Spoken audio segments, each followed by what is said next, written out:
تمیز نہیں تجھے بڑوں کے بارے میں ایسے کہتے ہیں؟ چل نکل باہر۔ انہوں نے اس کی بدتمیزی پہ سے خوب جھاڑ پلائی۔ معاف کرنا بیٹی، ہمارے بیجار لاڈ پیار نے اسے بگاڑ کے رکھ دیا ہے۔ دراصل میری ایک بیٹی کا شوہر ذرا نکھٹو ہے۔ پہلے وہ 5 بچوں کو پال رہی ہے، لوگوں کے کپڑے سی سی کے گزارا کرتی ہے، اس لیے اپنے اس چھوٹے سپوت کو میری گود میں ڈال دیا کہ 6 بچوں کو پالنا اس کے لیے عذاب ہو رہا تھا۔ بلکہ یہ پٹی ہی اسے میں نے پڑھائی تھی کہ وہ ایک بچہ میرے پاس چھوڑ دے، کم از کم یہاں اس کی ضروریات تو پوری ہوں گی۔ اور پھر پنگھوڑے سے لے کر اب تک یہ میرے پاس ہے، چاند کی تو جان ہے اس میں۔ اسی کے لاڈ پیار نے اسے بدتمیز اور بد زبان بنا دیا ہے۔ وہ صفائیاں دینے لگی تو حسنارا مزید شرمندہ ہونے لگی۔ ارے چھوڑے خالہ، بچے تو بچے ہوتے ہیں، انہیں کیا پتا وہ کیا کہہ رہے ہیں۔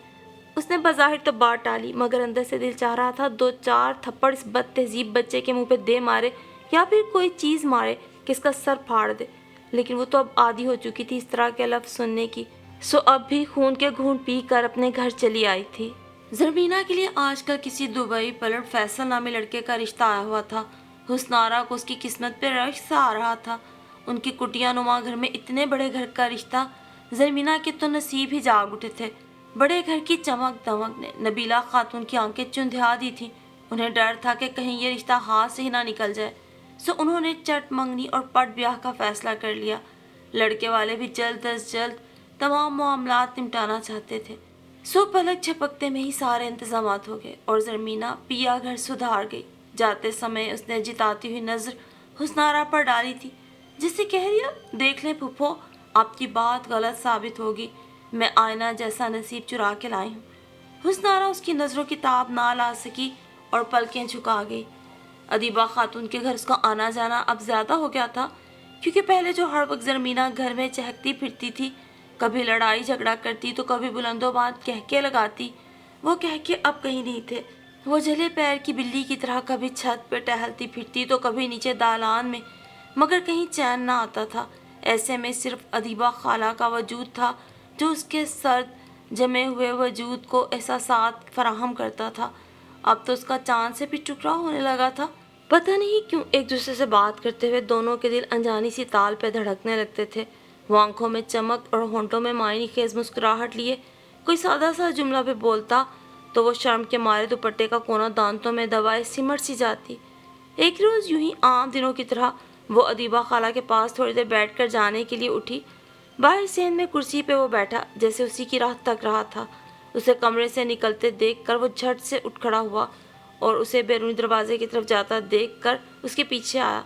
سنو حسنارا، چاند نے اتنے مان بھرے لہجے میں کہا تھا کہ وہ پلٹ کر دیکھنے پہ مجبور ہو گئی تھی۔ نہ جانے اس کی آنکھوں میں ایسا کیا تھا کہ حسنارا پلکیں جھکا گئی۔ میں تم سے شادی کرنا چاہتا ہوں، بلا تمہید ہی اس نے اس کی سماعتوں پہ دھماکہ کیا۔ حسنارا حیرت سے ہونوکوں کی طرح اس کا منہ دیکھتی رہ گئی تھی۔ بھابھی اور زرمینہ تو کہتی تھی اسے کوئی بدصورت مرد بھی قبولے گا نہیں، لیکن وہ کیا سن رہی تھی؟ کیا کہہ رہے ہیں آپ؟ یہ آپ ہوش میں تو ہیں؟ وہ بہت تکلیف دہ انداز میں بولی تھی۔ چاند نے اپنے سینے میں رکا ہوا سانس بحال کیا اور اس کے چہرے پہ نگاہیں جما دی۔ ہاں میں ہوش میں ہوں۔ دیکھو حسنارا، ہر انسان حسن پرست ہوتا ہے، حسین چیزوں کو پسند کرتا ہے۔ تم نے بھی اپنے خوابوں میں کسی حسین ہم سفر کا تصور کیا ہوگا۔ خواب دیکھنا جرم نہیں ہے، یہ حق ہر انسان کا ہے کہ وہ اپنی مرضی کے خواب دیکھے۔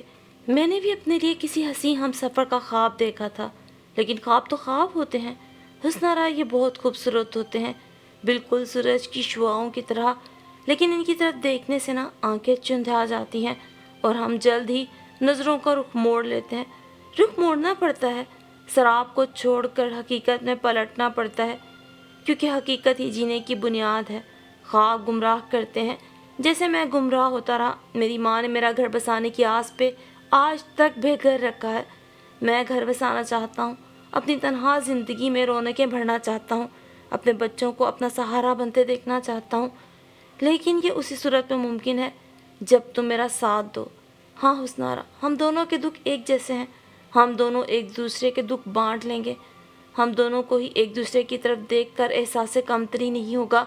جیسے اندھیرا رات کی پہچان ہے، یہ ایک دوسرے کے لیے لازم و ملزوم ہے، اسی طرح ہم بھی ایک دوسرے کے لیے ایک وجود بنیں گے۔ یاد رکھو حسنارا، ہم دونوں ایک دوسرے کے بغیر تا عمر ادھورے رہیں گے، یہ قانون قدرت ہے۔ کہ مرد عورت کے بغیر ادھورا اور عورت مرد کے بغیر، اور ہم دونوں ایک دوسرے کو مکمل کریں گے۔ اپنی بات ختم کر کے اس نے حسنارا کی آنکھوں میں جھانکا تھا جہاں جانے کتنے طوفان مچل رہے تھے۔ میں تمہارے جواب کا انتظار کروں گا حسنارا، مجھے امید ہے کہ تم مجھے مایوس نہیں کرو گی، بہت امید بھرے لہجے میں کہتا وہ واپس پلٹ گیا اور وہ من بھر کے قدموں کا بوجھ اٹھاتی اپنی دہلیز تک آ گئی۔ وہ تمام رات حسنارا نے آنکھوں میں کاٹی تھی۔ فیصلہ تو بہرحال اسے ہی کرنا تھا اور فیصلہ کرنے میں وہ خود کو بہت کمزور محسوس کر رہی تھی۔ ایک اسی جیسا بدصورت مرد اس کے ساتھ کا خواہش مند تھا۔ اس نے ایک لمحے کو پلکیں موند کر سوچا کہ اگر چاند خوبصورت ہوتا تو کیا حسنارا کی ہمراہی کا سوچتا؟ جواب نفی میں ملا تھا، لیکن یہ بھی حقیقت تھی کہ اسے چاند کے علاوہ کوئی دوسرا بر مل بھی نہیں رہا تھا۔ وہ 40 کے ہندسے کو عبور کر چکی تھی اور یہ عمر ڈھلتی جوانی کی طرف واضح اشارہ ہوتا ہے۔ جس طرح اس گھر کے مکینوں نے اس پر زندگی تنگ کی ہوئی تھی، ان حالات میں اسے واقعی میں اپنے اصلی گھر کی ضرورت تھی جو عورت کی پوری زندگی کو محفوظ کر دیتا ہے۔ اور پھر اس نے فیصلہ کرنے میں دیر نہیں لگائی تھی۔ صبح ہوتے ہی اس نے اپنا فیصلہ نبیلہ خاتون کے گوش گزار کر دیا تھا اور انہیں تو سننے کے ساتھ ہی جیسے پتنگے لگ گئے۔ بے حیا، بے شرم جنم جلی، کیا تیرے دیدوں کا پانی ڈھل گیا ہے جو یوں بے حیائی سے اپنے لیے بر تلاش کر کے آ گئی ہے؟ اس سے پہلے تم مر ہی کیوں نہ گئی؟ بدذات کہیں کی، آخر کون ہے وہ ناہنجار آنکھوں کا اندھا جو تجھ جیسی بدصورتی کے مجسمے کو اٹھا کر لے جا رہا ہے؟ انہوں نے ہاتھ نچاتے ہوئے پوچھا۔ چاند، اس نے بہت سکون سے مختصراً کہا تھا۔ وہ حیرت سے اس کا منہ دیکھنے لگی۔ اچھا، وہ ادیبہ کا بیٹا، حبشی کی نسل کا۔ ظاہر ہے کوئی اپنے جیسا ہی اپنائے گا نا تجھے، کوئی خوبصورت مرد تو ملنے سے رہا تجھ جیسی سیاہی کی پوٹلی کو۔ وہ اس کی ذات پہ خوب کیچڑ اچھال رہی تھیں اور حسنارا آنکھوں میں نمی لیے سب کچھ حوصلے سے سن رہی تھی۔ بھابھی، جہاں عورت کو اپنی زندگی کا فیصلہ کرنے کا خود اختیار ہوتا ہے، آپ فکر نہ کریں، میں یہاں سے 2 کپڑوں میں جاؤں گی، صرف اپنی ماں کا اپنے لیے رکھا آدھا تولہ سونا اور زرتا جوڑا لے کر۔ آپ کا کوئی خرچہ نہیں ہوگا، آپ بس قاضی کو بلائیں اور سادگی سے ہمارا نکاح کرا دیں۔ اپنی بات مکمل کر کے وہ وہاں سے چل دی۔ ہاں، وہی بھنگی قبول کر سکتا ہے تجھے، وہ جو شکل سے ہی جھاڑو لگانے والا لگتا ہے، کالا دیو۔ وہ نہ جانے چاند کو کن کن القابات سے نواسی رہی تھی۔ حسنارا سنی انسنی کرتی اپنے کمرے میں آ گئی۔ ارے تو اس کالی چڑیل سے بیاہ رچائے گا؟ کیا نظر آ گیا تجھے آخر اس میں؟ ایک ماں اپنے بیٹے کے لیے چاند سی دلہن کے خواب دیکھتی ہے اور تو ایک بھنگن کو میری بہو بنا کے لانا چاہتا ہے۔ کم بخت نے میرے ہی گھر میں نقب لگائی، میرے ہی بیٹے کو پھانس دیا اور اپنی سادگی میں اس کی چالاکی بھاں بھی نہ سکی۔ کالی ڈائن، صورت کی بھی کالی، دل کی بھی کالی۔ وہ حسنارا کو بلند آواز بددعائیں اور کوسنے دینے لگی تھی۔ بس کریں اماں، بس کریں، ایک عمر گزر گئی، مجھے یہ سنتے سنتے کیا میرے لیے چاند سی دلہن لائیں گی؟ 48 برس کا ہو گیا ہوں میں، آج تک ایک حسین خواب کا سرا پکڑے جو کبھی پورا نہیں ہوگا کیونکہ تیرا چاند کے نام پہ دھپا ہے۔ مجھے بھی گھر کی ضرورت ہے اماں، گھر والی کی ضرورت ہے جو میری سنی زندگی میں جان ڈال سکے، میرے دکھ سکھ بانٹ سکے اور مان لے اماں اس کڑوے سچ کو کہ سوائے حسنارا کے کوئی میری زندگی کے خلا کو نہیں بھر سکتی، اور تجھے یہ حقیقت ماننی پڑے گی ورنہ تیرا بیٹا ہمیشہ یوں ہی انہی تنہائیوں کے عذاب جھیلتا رہے گا۔ اس نے نامالود آنکھوں کو اپنی آستین کے کونے سے رگڑا تھا اور وہاں سے چلا گیا تھا، جبکہ ادیبہ خالہ اس کے کہے گئے لفظوں کی حرارت سے پگھلنے لگی تھی اور پھر شاید بات ان کی عقل میں آ گئی، تبھی تو وہ خوشی خوشی حسنارا کو بہو بنا کر لے آئی تھی۔ گھر میں قدم رکھتے ہی یہ بات انہوں نے حسنارا کے کان میں ڈال دی تھی کہ چاند لگا بندھا کماتا ہے اور اسی میں گزارا کرنا پڑے گا۔ کوئی بات نہیں اماں، میں کپڑے سی لیا کروں گی، لوگوں کے گزارا ہو جائے گا، اس نے اپنے اونچے لمبے دانتوں کو پوری طرح نکالتے ہوئے کہا، اور پھر چاند کو والہانہ نظروں سے اپنی طرف دیکھتا پا کر شرم سے سرخ ہو گئی۔ اتنے میں پنٹو اندر سے بھاگتا ہوا آیا تھا۔ نانو، یہ کالی آنٹی دلہن کیوں بنی ہوئی ہے؟ اس نے اس کے زرتا جوڑے کو حیرت سے دیکھتے ہوئے کہا۔ تمہاری مامی ہے بیٹے، تمہارے ماموں کی دلہن۔ ادیبہ خالہ نے پیار سے اسے خود سے چمٹایا تھا اور وہ جھٹکے سے ان سے الگ ہو گیا، یقیناً اسے صدمہ ہوا تھا۔ اور پھر شادی کو 3 ماہ گزر چکے تھے۔ وہ آج اپنا غرارہ سوٹ پہنے، میک اپ کی تہیں اپنے منہ پہ چڑھا کر زیورات میں لدی پھدی چاند کے ہمراہ بھابھی سے ملنے آئی تھی۔ زمینہ کو دیکھ کر اس نے ایک مسکراہٹ اس کی طرف اچھالی۔ کیسی ہے زرمینہ؟ تیرا میاں کیسا ہے؟ سسرال میں سب خیریت ہے؟ وہ اس سے رسمی سوال پوچھنے لگی۔ اس نے اپنی خوشی میں یہ دیکھنے کی ضرورت ہی محسوس نہ کی تھی کہ زرمینہ کتنی زرد، دبلی اور اداس سی لگ رہی ہے۔ ملگے جیسے کپڑے، آنکھوں کے نیچے پڑے ہلکے الجھے بکھرے بال اور لبوں پہ گہری چپ کسی بڑے طوفان کا پتہ دے رہی تھی جو اس پر آ کے گزر بھی چکا تھا بنا کچھ کہے، اور وہ دسترخوان پہ کھانا لگانے لگی تھی۔ اس کے کمرے سے نکلتے ہی نبیلہ خاتون نے بہت تکلیف دہ انداز میں سینے میں رکا ہوا سانس خارج کیا۔ اس کا کچھ مت پوچھ حسنارا، اس کی تو دنیا ہی لٹ گئی۔ میاں شادی کے 1.5 ہفتے بعد یہ دلاسا دے کر دبئی روانہ ہو گیا کہ وہاں جا کر اس کا ویزا بھیجے گا۔ پیچھے سے ساس نتوں نے اسے ملازمہ بنا لیا۔ اتنے بڑے گھر کا کام سنبھالتے میری بچی ادموئی ہو گئی۔ پھر روز روز کی مار پیٹ، غریب کی بیٹی ہونے کے طعنے سننے پڑتے۔ 2 سال اسی انتظار میں گزر گئے میری بچی کو کہ میاں ویزا بھجوائے گا، پر نہ خود آیا نہ ویزا بھجوایا۔ اور پھر ساس نندوں نے فون پر جانے اسے کیا پٹی پڑھائی کہ اس نے طلاق لکھ کے بھیجی۔ برباد کر دیا میری بچی کو ان بڑے لوگوں نے، جن کے بڑے گھر کی چکا چوند دیکھ کر میں نے اسے بیاہا تھا۔ بس کیا کرے، مرضی رب کی۔ وہ اپنے آنسو دوپٹے کے پلو سے پونچھی اٹھ کھڑی ہوئی تھی۔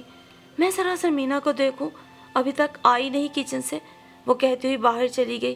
حسنارا نے تعصب سے سر ہلایا اور پھر سب کو بھول بھال کر چاند سے خوش گپیوں میں مگن ہو گئی۔ اور جب رخصت ہونے سے پہلے وہ زرمینہ کے سر پہ ہاتھ پھیرنے اس کی طرف بڑھی تھی تو اس نے حسنارا کی آنکھوں میں بہت گہرائی سے جھانکا تھا جہاں خوشیوں کے دیپ روشن تھے۔ زرمینہ کو حیرت تھی، کم آمدنی میں اور اتنی بدصورتی کے ساتھ وہ جوڑا اتنا خوش کیسے تھا؟ اور پھر اسے حسنارا کا بھی کہا ہوا جملہ یاد آیا تھا، خوشی تو اپنے آپ میں مست ہونے کا نام ہے، اور جو دوسروں کی آسائشوں میں اپنی حسرتوں کو مست کر لیتے ہیں وہ سکون جیسی نعمت سے محروم ہو جاتے ہیں۔ اس کے اندر کا سکون بھی تو کہیں کھو گیا تھا۔ 2 آنسو اس کے گالوں پہ لڑک آئے تھے۔ اسے یکدم اپنی کلاس فیلو آئینہ یاد آئی تھی جس کی پرآسائی زندگی دیکھ کر وہ گھنٹوں کوڑھا کرتی تھی، اور ایسی ہی آسائش پانے کی خواہش لیے وہ سنہرے خوابوں کی ڈور تھامے چلتی جا رہی تھی کہ اس کے قدموں نے زمین چھوڑ دی تھی اور وہ منہ کے بل گری تھی۔ آنکھوں کے گوشوں پہ ٹھہرے آنسو اپنی ہتھیلیوں سے رگڑتے ہوئے وہ بیرونی دروازے کی چوکھٹ پہ کھڑی ان دونوں کو موٹر سائیکل پہ سوار ہوتے دیکھ رہی تھی۔ چاند کی کسی شوخ بات پہ حسنارا کے لبوں سے کہکے کا طوفان امڑ پڑ رہا تھا، اور اس کا شوکنگ پنک غرارہ بائک سے نیچے کچی گلی میں جھاڑو لگاتا جا رہا تھا، اور وہ اسے سنبھالنے کی کوشش میں لگی ہوئی تھی۔ کسی بچے نے ان دونوں کو ساتھ دیکھ کر شرارتاً بآواز بلند کہا تھا، میرا کالا ہے دلدار۔ حسنارا نے ایک نظر اس شرارتی بچے پہ ڈالی تھی اور آنچل کا کونا پھر سے دانتوں میں دبا لیا تھا۔ آج اسے کسی کا کوئی طنزیہ جملہ برا نہیں لگ رہا تھا، کیونکہ وہ تو خوشیوں سے بھرے جام کو اپنے منہ سے لگا کر دنیا کے تمام غموں سے آزاد ہو چکی تھی۔ چاند سورج کی جوڑی لگتی ہے، کسی راہگیر نے چلتے چلتے ان پہ جملہ پھینکا تھا، اور دونوں کا ہر فکر سے آزاد کہکا فضا میں بکھر گیا تھا۔